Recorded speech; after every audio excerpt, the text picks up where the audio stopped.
apa hepati ko te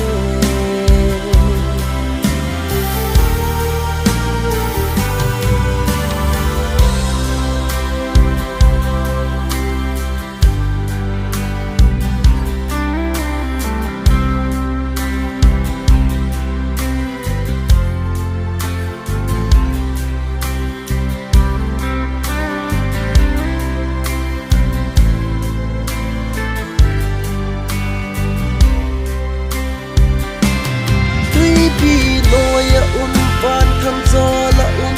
dòng lệ ba thiên thu chun a cây đó thông thông đi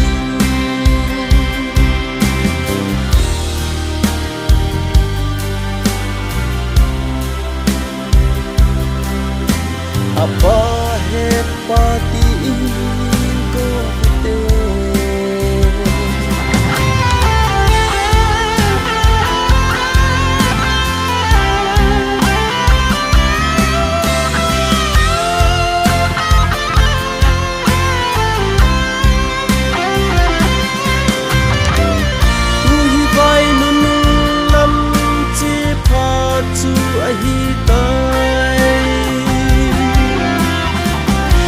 kiếm thang của a si tuy ngài a bên he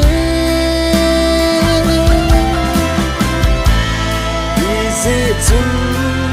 Christa a